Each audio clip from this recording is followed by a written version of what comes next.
Thank you so much, Rosemary. My name is Anna Acton. I'm the Executive Director at Freed Center for Independent Living and the Chair of the California Foundation for Independent Living Centers.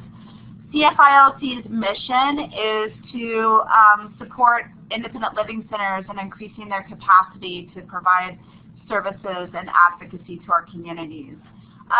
So without further ado, I'd like to introduce you to Paul Calabrese, Senior Manager for Rubino Company.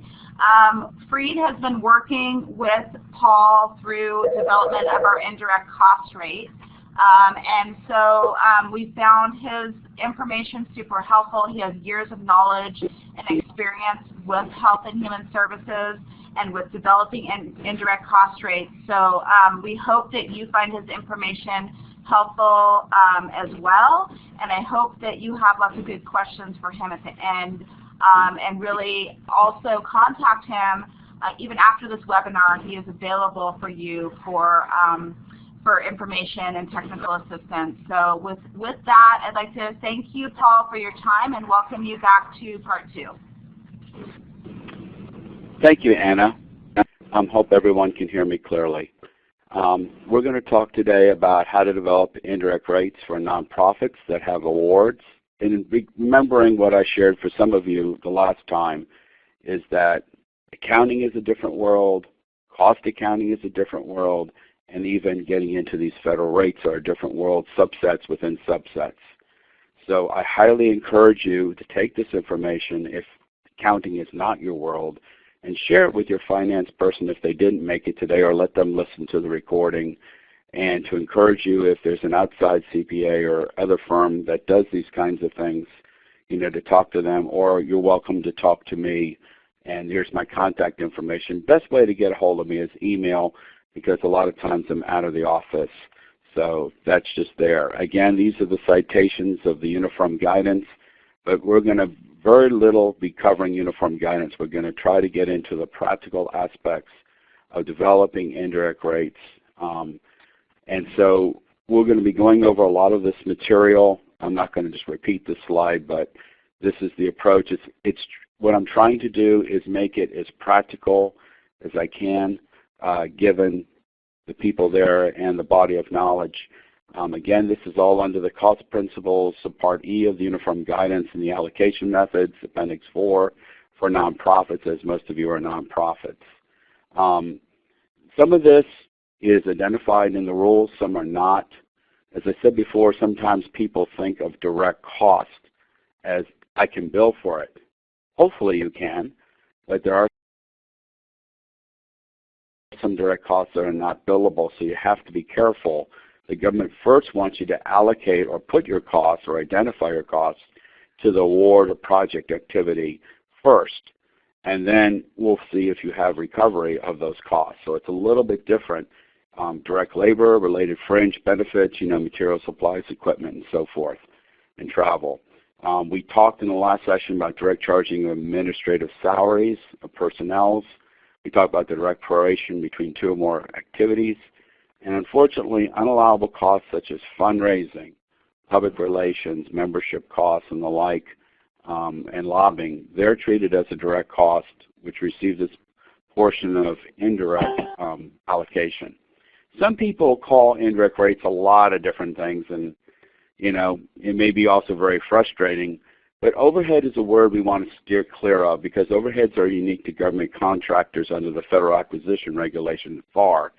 And we don't really want to refer to it. It really is, for specific terms, it's not something we want to refer to, because the uniform guidance will not refer to its indirect rates as overhead. Sometimes, and it's probably as much my fault as it's someone else, that we think of indirect rates as management in general, because we look at the 990, general administrative from my world, from GovCon, but they really call it an F&A, facility administrative rate, which makes the most sense because it really describes what it is.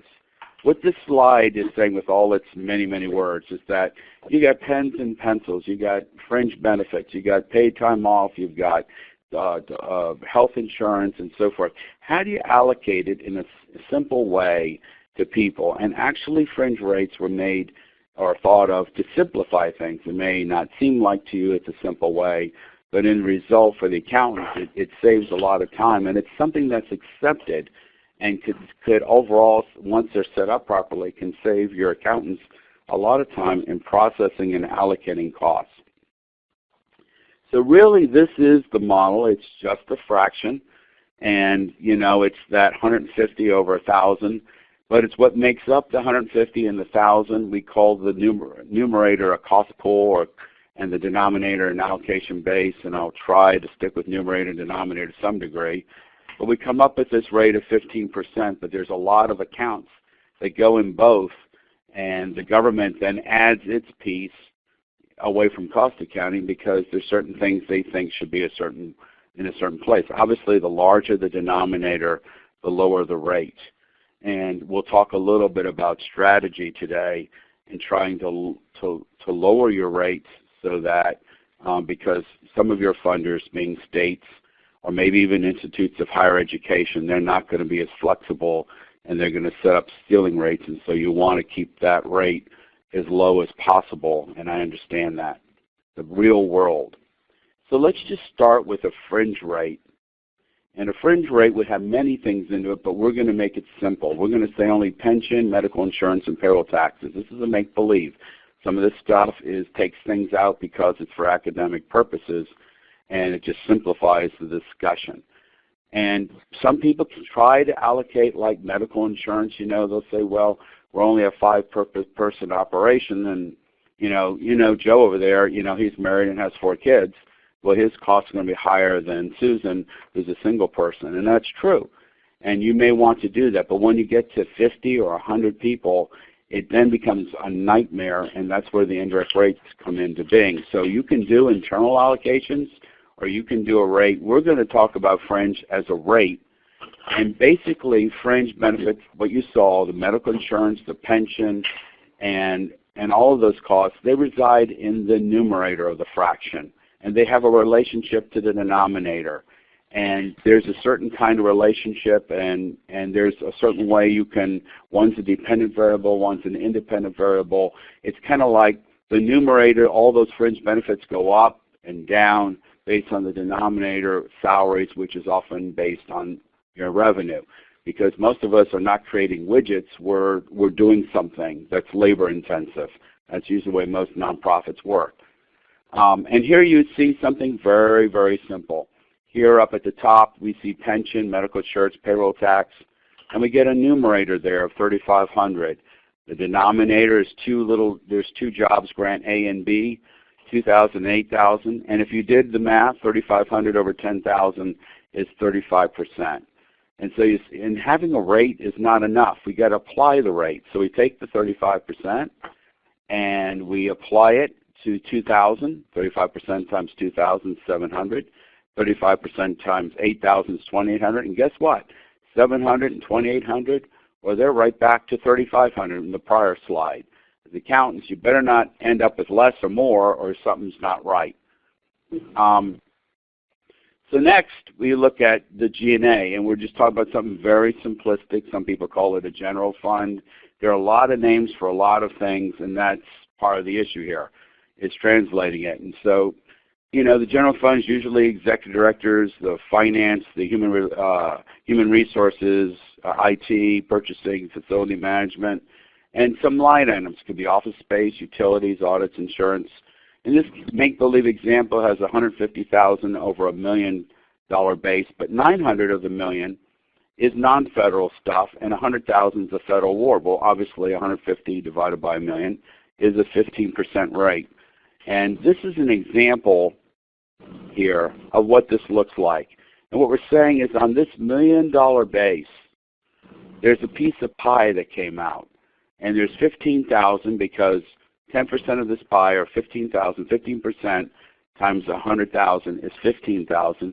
15% times the remainder non-federal is 135.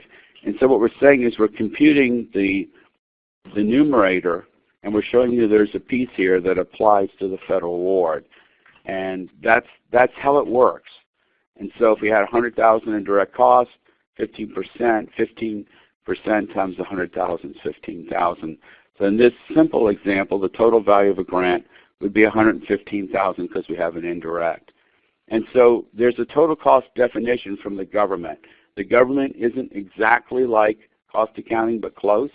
And it's saying it's the sum of direct and indirect costs associated or allocable to an award. But there could be credits, refunds, rebates, or discounts, if there were such things, that have to be taken in consideration. And then any unallowable costs, and a typical unallowable cost is like alcoholic beverages, or borrowed interest, or like bad debts collection, or things like that. So what they're saying is there's certain limitations of what you may and may not recover. And that's the definition for developing an indirect rate. You know, when you develop these rates, you can analyze things.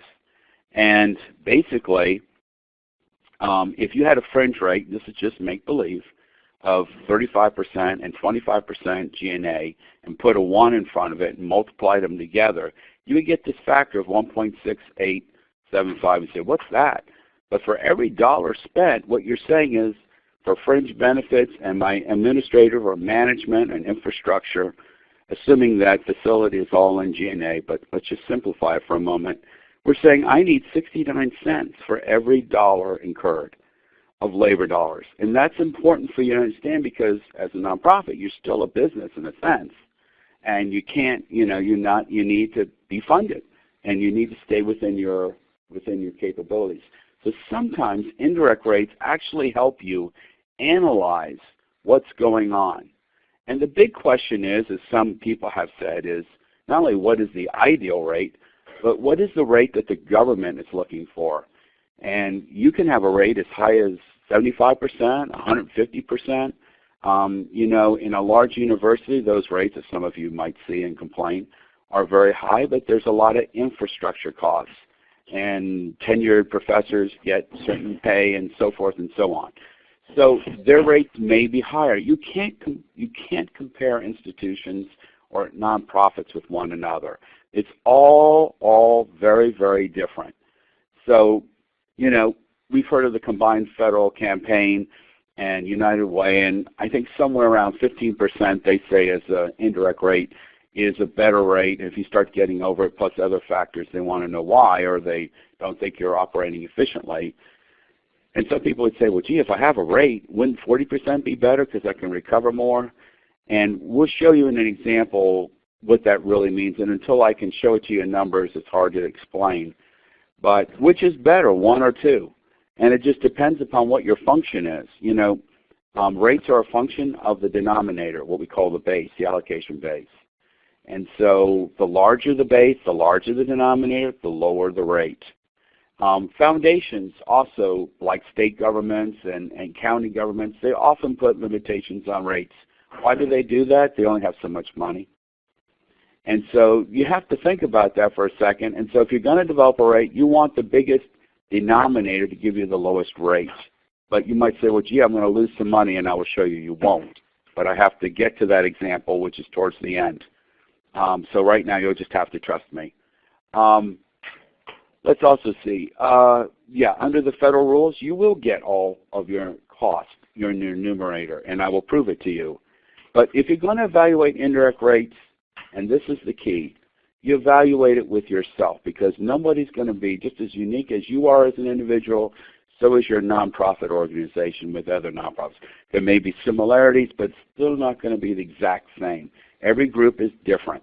And so the best way to compare indirect rates is, once you have a base year, is to compare the next year with the base year, and the next year after that with the year before and the base year. That's the only way that rates are really effectively done. I know people, yes, when people that don't know cost accounting see the indirect rates, they'll say, well, gee, that seems awfully high. But it depends upon the denominator, and that I can't prove to you until almost the end, so we'll have to hold off. Sometimes in analyzing numerators and denominators, you see it's 10,000 and then it decreases to 7,500. That 7,500 may have been a decrease because your revenue went down or you lost an award or something. And let's just pretend in this make-believe example, again, of pension, medical, and payroll taxes in the fringe pool, the numerator, you notice that because the denominator shrunk, you can see that the rate for the fringe pool actually went up. And you can compare the percentages between it. This helps an analysis. Of course, this is an academic model, and usually fringe costs go up or down, but we have the reverse here just to show an example. The real reason that this rate went up is because the denominator went down. There's a minor increase in the medical, but really the real reason, see, it's only 1,000 difference, is because the 7,500 drop, 25% drop in the base. So this is what I'm trying to say with rates. Rates, there's a lot more to it than just, hey, our rent went up or went down. There are reasons to it, and it needs to be analyzed. And there are people in your organization, the finance people, that can help you do that analysis. Well, what would you consider before developing a facility and administrative rate? The first thing you have to think about is it has to be for your fiscal year. As we said in the last session, a grant that's 1 year, your fiscal year may be 12/31, but your grant may start October 1st. So your grant year will actually have 2 different fiscal years and thus 2 different indirect rates. Your indirect rate can only be for one entity. If you happen to have a consolidated entity, maybe another entity is like a foundation or something, that entity has to be separated out. You can only have a rate for one entity. And the rate, your indirect rate, generally is a rate that benefits the entire organization as a whole, unless there's a need for a special rate, which we may talk about later. But generally, G&A or general administrative, M&G, facility rates, facility administrative rates, they benefit the organization as a whole in general.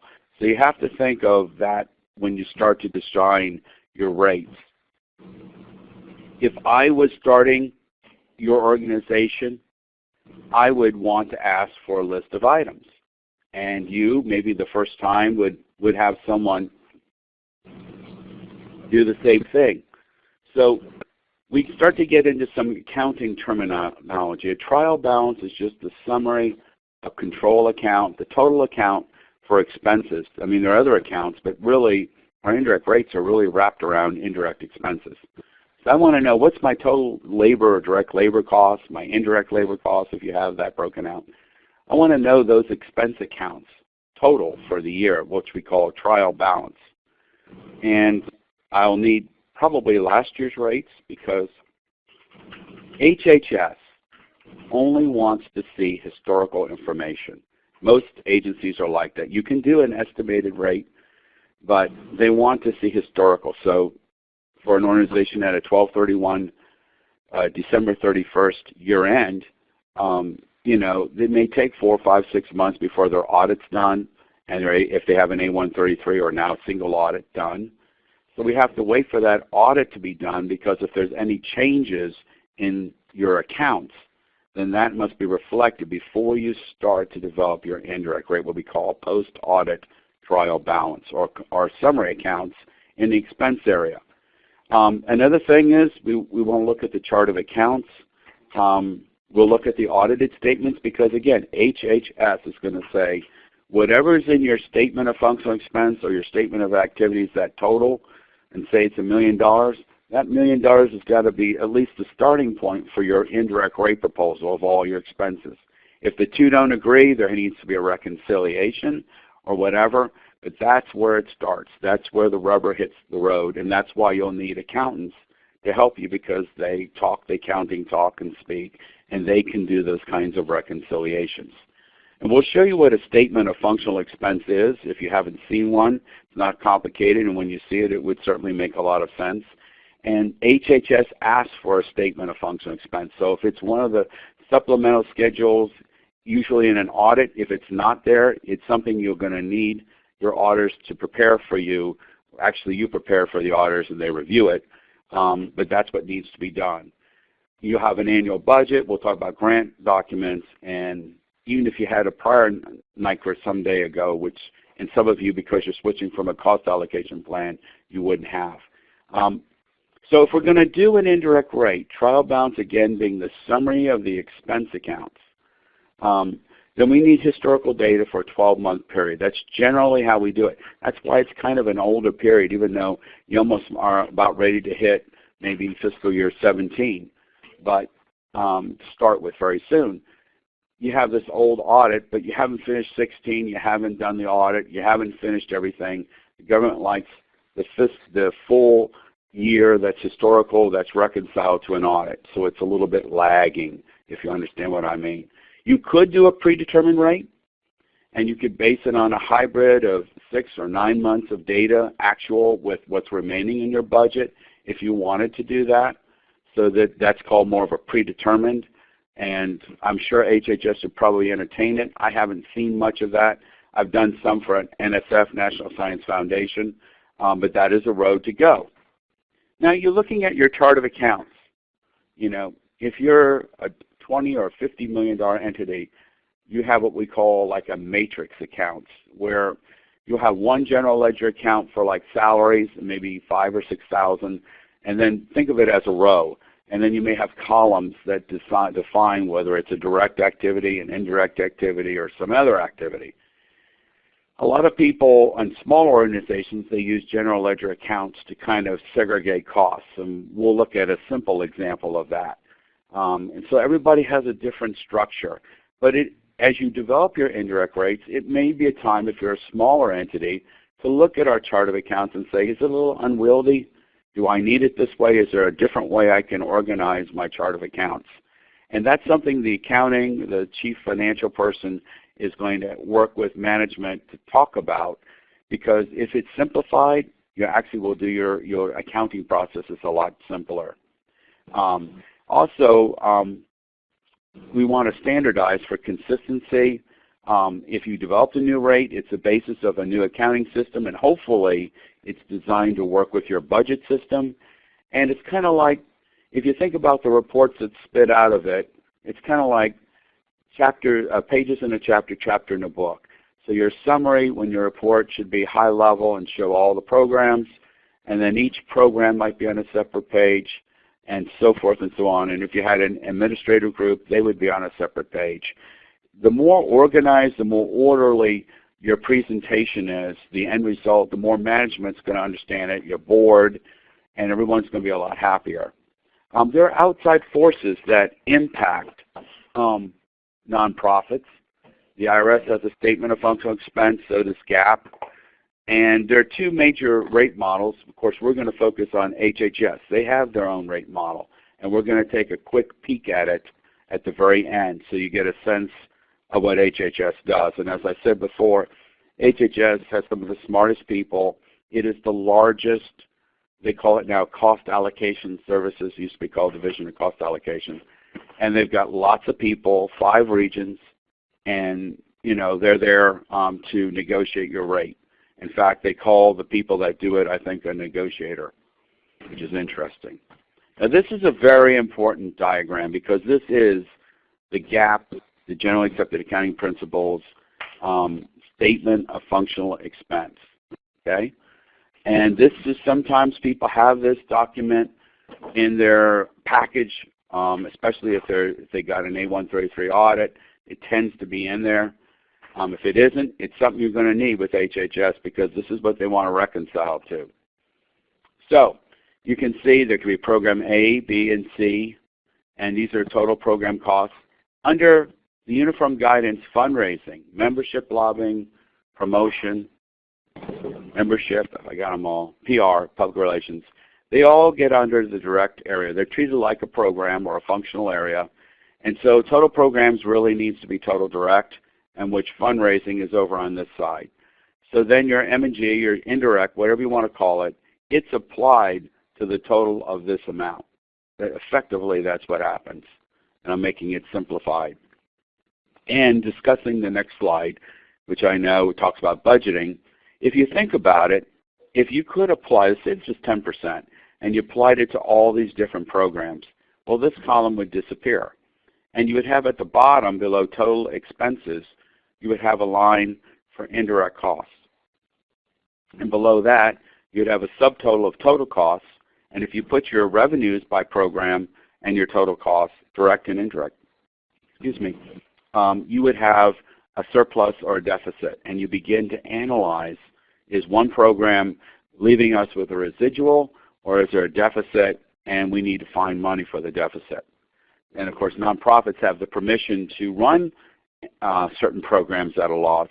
It's just we need to find out from unrestricted money where that money might be, or from our reserves to cover it for that year.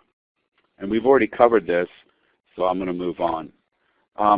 If you ever did have a prior agency agreement, or for a reflection of what these agreements that you're going to negotiate, we use the term NICRA, which is Negotiated Indirect Cost Rate Agreement. And they do use those words with HHS, but they don't call it NICRA. I don't know why, but for whatever reason they didn't accept that term. But basically what it's going to have is, how is your rate computed? What's your denominator? Who is the cognizant agency, which will be HHS and their contacts? Any special restrictions or limitations? The applicable fiscal years, and if it's a new provisional rate, it will stay such, and it will date it, how long it's going to be applicable. So that's what's going to be on your negotiated rate agreement, indirect rate agreement. I call something a cost accounting matrix. As you set up things, try to make things work in a framework where you've got rows as columns of expenses, rows, right, and columns of different identifiable projects. So columns are projects, rows are expenses. And if you do that, that is kind of like a matrix. And it's a lot straightforwarder, it's a lot of cleaner way to do it, and it's a framework for your cost accounting, your budgeting, your indirect rate, because an adequate project cost system must separate costs and funds among grants, programs, federal and non-federal. It must distinguish what we call direct costs, identifiable to an award, versus indirect, which benefits everything. And then if there's any unallowable expenses, like I said, if you have beer at a party or something, that's fine, but it's not recoverable. So it's just remembering those things. If you had used natural accounts in overall structures, 4,000, often we've seen like at a QuickBooks level, if you use that software, is revenue, 5,000 is direct cost, and 6,000 would be like your fringe benefits, so you could kind of capture it that way. 7,000 could be occupancy unless you have to charge it direct. 8,000 would be your administrative, and 9,000 would be your unallowables. And people don't want to put that unallowable in. They're afraid. But when you put it in, what you're saying to the government is, I know there could be unallowables. If there are such, I'll put it there. I was doing sub-recipient monitoring in a certain area, and people just said, we refuse to use the 9,000 series. We're just going to do what we want to do. So that's okay. But if you set up controls, it will lead the auditors to see what you're doing, and there'll be a greater reliance in your system, even if there are no unallowables. That's certainly fine, but at least you have a bucket to put it in, and of course it facilitates an indirect rate development. So let's get into special rates and the problem with double charging.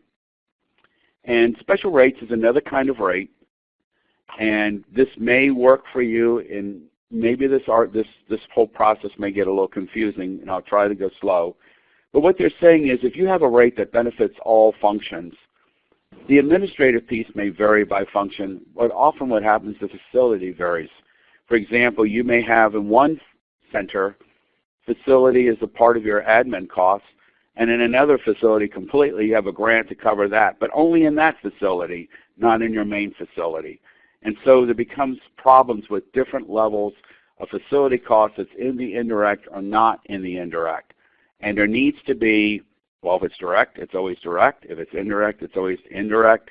You can't have both, because then they will call that kind of like double charging. If you have direct travel, that's direct travel.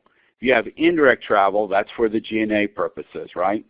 So, but you can't have direct travel, both direct and indirect in your G&A rate, because direct travel both ways, it becomes like a double charge.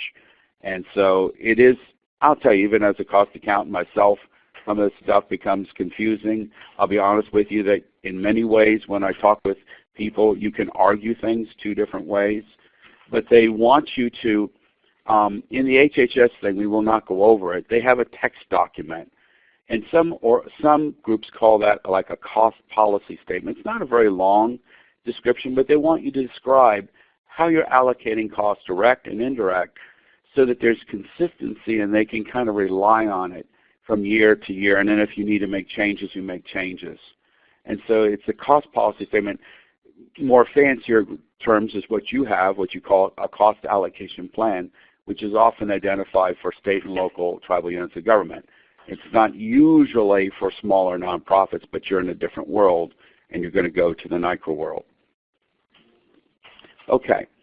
This bifurcated G&A is really like two-pronged G&A.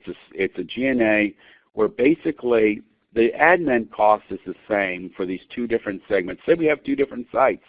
We have one site in one location where, there's no grant that really supports the facility, and so facility is kind of associated with the indirect cost. And on the other side, we got a grant that does pay for the facility, and then you got an odd situation. And these things do happen. And sometimes you even have, we've seen nonprofits where the government says, you train at our site, so why would you apply facility costs to the site? And so, that's some of the questions that they have, and they know what's going on. And this is the linchpin to all of this as far as direct and indirect charging and consistency. And it basically is saying that costs that incur for the same purpose have to be treated consistently in like circumstance. Either they're a direct cost or they're indirect costs. It can't be both, so you can avoid double charging, which the government is very concerned about. So what happens is there's some organizations, they never had an indirect rate, and so they naturally want to put some costs on a grant. And so they figure a way to allocate their occupancy costs direct. The problem is they get a bunch of programs, and maybe even some federal programs, that they're not permitted to charge occupancy direct. And so it doesn't matter if you don't have an indirect rate, but the minute you set up an indirect rate and you go to it, there's this unevenness because there are other programs that need to recover indirect costs, and you can, under what we call the simplified allocation, you can put all of the direct and indirect facility costs in your indirect rate. But if there's some that's charged direct, then that becomes problematic because you have some direct purpose rent that's charged direct to a program, and then you have some direct purpose rent that's charged as a part of your indirect rate, and that would be double charging.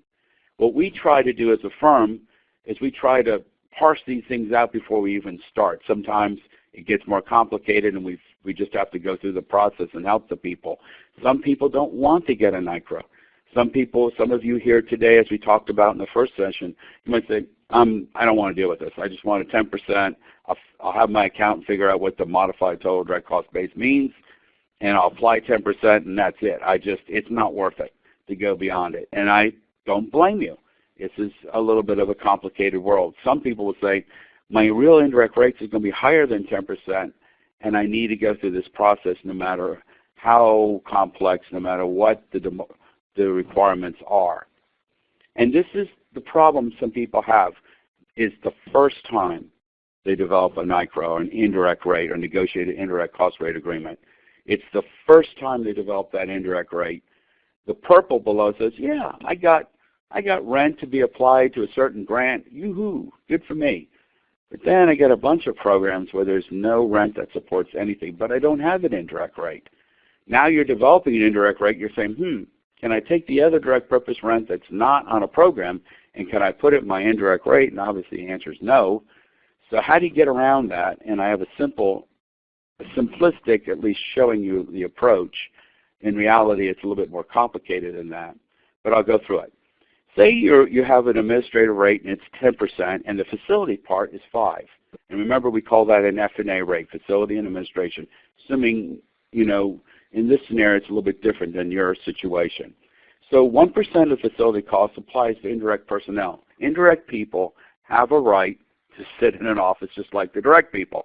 They're not going to sit on the street, of course not.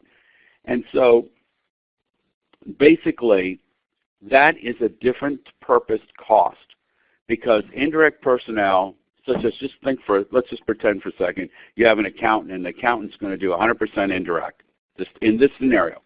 Then the accountant is going to have facility and fringe costs following him or her. And that facility cost becomes indirect. It's just applied to them as a rate, and it becomes indirect. So 1% of the facility cost to support the executive management team, the finance team, and all of those people, IT, HR, whatever you have, that's indirect. So really the base G&A rate is 10% administration plus 1% of occupancy, that's 11. Now we still have a percent that's charged as direct purpose rent to a grant, but then we got 3% of programs that have, we know there's rent, we can't allocate it to them because we went through the process of allocating rent to one or two other awards. So what do we do to get out of it? And the way you get out of it is this little model here. And this is an oversimplified model, but I'll explain it to you. At the very top, we have the admin that applies to both segments A and B. And then we have the associated facility costs, so the base G&A rate of the indirect personnel is 11%. And what I did was, I basically, for A, I took all the purple awards. I mean, I have a wonderful person that helps me, and we had Excel spreadsheets, and we color-coded the stuff really so the eye would see. We sorted them. So all the awards that had occupancy costs were all organized together, and then we would only apply 11% because, and it would not have any direct purpose rent in G&A, of course. It would only be direct. And then the green side was much, much more. We had a lot of programs that did not have any rent supporting, and now we want a NICRA. So what we're doing is like we're going to put in a NICRA rate, but only for these awards that didn't have rent direct. And we add 3 plus 11, and that's 14. It's a simplistic way of doing it. And we have a 14% rate. So we have two different rates, a bifurcated G&A rate. Well, what happened was we tried this approach with DOJ for a certain client, and they loved it. And we tried it for HHS, and they told us to take a walk. So we had to come up with something different. And this is what we mean. And because I've done, like I said, it may surprise you, over 100 of these rates, some with the same clients, is we've got a real sense of what HHS, and we have clients throughout the country in different regions. And they kind of like, and I don't mean this in a disrespectful way, they kind of put you in a box. Even if you're a large organization, we've dealt with some as large as $250 million in revenue and over $20 million in direct federal money, one way or another. And they tend to put you in a box. They only want one rate. For most of you at the size you're at, they're going to have one indirect rate. They don't mind if you develop a fringe rate on the side. It's very helpful if you want, or even what your occupancy would be. But they just want one indirect rate. And as I said before, I realize some of you have core funding. And so you might be in a different situation where the core funding supports infrastructure. So everybody's going to have, depending upon how you're funded, depending upon how you're set up in your cost allocation plan, everybody's going to be a little bit different. But when you go to get a rate from HHS, they're just going to give you a rate. And we'll show you what the final sheet looks like in a minute. Now, if you're going to HHS, which most of you have to, you're going to have to go first to cost allocation services, and this is their link for their topics. The submission requirements for all entities is at this link. Nonprofit requirements is probably where most of you are going to go, is at this link. And then the actual template, which is a PDF, a 12-page document, it's not that complicated, is down here. So those are the links. I've checked them. They're active. They've been there for a long time. And they're very resourceful. Unlike any other agency, and maybe that's why you're working with HHS, they're proactive. They're trying to train people, show people what kind of thing that your negotiated indirect rate should look like. Here are some things to consider. Sometimes in your statement of functional expense, the auditors or the people that do your 990 may take a piece of your, what they call management in general, your indirect, and they may allocate it to the programs. Well, what does that mean? That means your G&A pool is a lot lower than it should be. You can put that, you can scoot that money back, or those costs back to the G&A pool. If something came down from G&A, you can push it back up. Often it's occupancy or that type of thing. And you're okay to do that because you can have a, what we call GAAP, generally accepted accounting principles, or 990 rate, or you can have an OMB rate for the uniform guidance, which is the F&A is a facility and administrative rate. So you're able to do that unless, of course, occupancy was assigned to a grant. Then you got some special situations which we talked about. So some things to consider as you put it together. Some of you may, maybe not all, but you may have found that you have some unused space and you've been very wise and you rent it out on your agreements. That's fine, but you can't ask the government, let's just say if there's $100,000 in rental costs, and then you get, let's say, $10,000 a year or whatever as a rental income. They would make you offset the $10,000 to the $100,000 because you're getting a benefit for it. So really all you get is $90,000. And so the government's into offsets. If you get discounts, income related to the generation of an asset or something else, they want it offset. And that's a whole world unto itself, but it's something to consider. There's something else. Sometimes some of you, though you may be a lot of federal or state or county funded, you may still do a fundraising event. I don't blame you. So you want to raise some money. What the auditors sometimes do is they take the fundraising, and because it's a unique item, they put the expenses for fundraising netted against the revenue. Say you got $500,000, that'd be cool, in revenue, and it costs $200,000 to get it, and so the net is $300,000. And they may net that revenue, the net revenue, against your revenue in a statement of activities.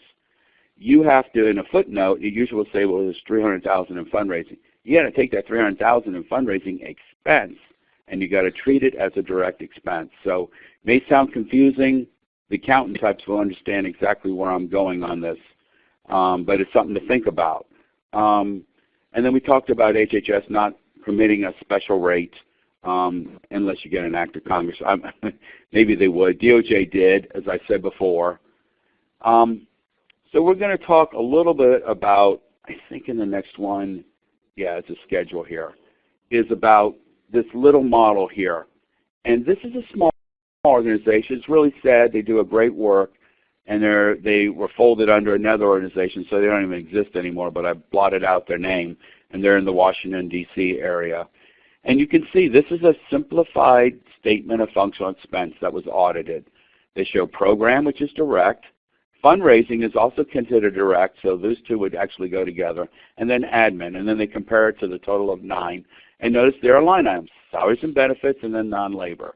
They also had an overhead allocation. So the auditors took 125 out of G&A, or administrative, and they threw it over to program and to fundraising. So you, as developing this, you wouldn't say your numerator is 99.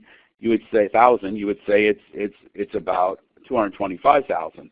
You would add this 125 back and pull them out of these two areas because you want to get recovery. In this case, their facility was included with their G&A, their administrative costs. So that's something you can do when you develop a rate. This comes from HHS. This is their template called Schedule C up here for computing an indirect rate. It is a modification of that statement of functional expense. And on this side is what you would see from the audit. And this is the financial statement. Salaries and benefits are up here and non-labor is below.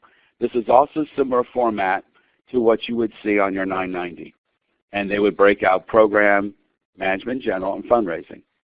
And so this is the grand total. This $2.6 million is what people are going to reconcile to. Okay? So you basically start with the $2.6 million. If you started with a different number in your indirect rate proposal, they're kind of saying, well, where'd you come up with that number? Accounting is just that. It's all about numbers reconciling together. Now, these are adjustments. They hit either the denominator or the numerator. There may be some unallowable expenses here, and they pull them out. This box here, it says direct programs and activities, which is sum in column H. That's the summary of your direct costs. And just over to the right side is the indirect costs. So your indirect costs in I are going to be divided, you're going to divide that by H, and you're going to come up with a rate. But HHS provides 3 different methodologies to develop your rate. You see the numerator at the bottom, 382, 200 down here? That does not change. The numerator does not change. So there'll be a rate that's the smallest numerator, which is just direct labor, 1.1 million, or it could be a larger denominator, which is 1.3 million, with this is fringe and this is labor, so this is fringe and labor, or this modified total direct cost, which is everything, which is 2.1. So you can imagine the 382 doesn't change. You go over 1, 2, or 3, and you're going to have different numbers. And let's go down and let's see them. And so what happens is the first one, like I said, this is a small denominator with just direct labor, which is way up here. And you see it produces, notice the numerator does not change. The government in its purest form says, once we determine your numerator, your indirect costs, and we've removed any unallowables, discounts, rebates, refunds, credits, offsets, rental income, you get that rate. Okay? You get that amount. You decide the denominator. Do you want a small denominator and a high rate? A little bit smaller rate with salaries and fringe benefits, see 1.3, or do you want 2175 you want to throw in the kitchen sink, which gives you the lowest rate. See, 2175, 528 up here is number 3, and that's 17.6. But notice the numerator does not change. It is the same under all circumstances. You choose the denominator. If I were you, I would choose the largest denominator. You're still going to get your numerator. It's just the rate then adjusts. So if you have a large base, you have a low rate of 17% in this example. If you have a smaller base, down to what? Wow, about half of that, the rate goes up about twice to 34%. But we know we're dealing with state governments and city and all kinds of people that are going to put limitations. And because they put limitations on you, you want to get a lower rate but still recovering the numerator. Okay? So that's the deal on this slide here. The final thing, which ends, I think this is the last slide, is the NICRA itself, or Negotiated Indirect Cost Rate Agreement. And somewhere in their language they usually say it, but it's a negotiated rate. I blotted out the agency. In this case, they had a 15.84%. Notice it was the first year, so they had provisional for this year and until. Notice they ended until amended. And their base, their denominator was salaries and fringe benefits. They didn't do a modified total direct cost. They did something in the middle, and that made the rate a little bit higher. If they used the modified, it would have probably been down towards 10%. And so what I'm sharing with you is this is what the final product, this is what you're looking for in the end from HHS. Again, you can choose any denominator that you want. I think strategy-wise, you want to develop a large base to get a lower rate so that you can be there. Oh, there is one more slide, and let me see if I can lower this. Apologize. Sometimes I forget what I'm doing. This slide here is just saying, because I know most of you, let's see if we can make this work. I guess it's 100. In thinking of putting together your cost allocation to your NICRA, Negotiated Indirect Cost Rate Agreement, your negotiated rate, how are you going to, if all of your costs are direct, some organizations, the cost allocation plan, it's blended all in, all of it, how are you going to allocate, how are you going to determine your indirect labor if everything was charged direct? Well, you're going to have to estimate it. And there may be some unallowable labor, like I said, fundraising, promotion, advocacy, or lobbying. And how do you determine the amount of occupancy and fringe that's going to go on those indirect rates, and as well as if it's fundraising or lobbying. So that's going to be your challenge as you go forward. And some of you, after what you've seen today, you might say, I'm running for the hills. I just want a de minimis rate of 10%, and I don't want to have to deal with all this gobbledygook. And I don't blame you. But this is the pattern. This is the structure. What I'm shared with you today in both parts is to be taken. If you have a finance person, say, here, take it. Or to your CPA or to whoever, here, take it. Can you do this kind of thing for us? And that's the stuff that's going to have to be digested over time.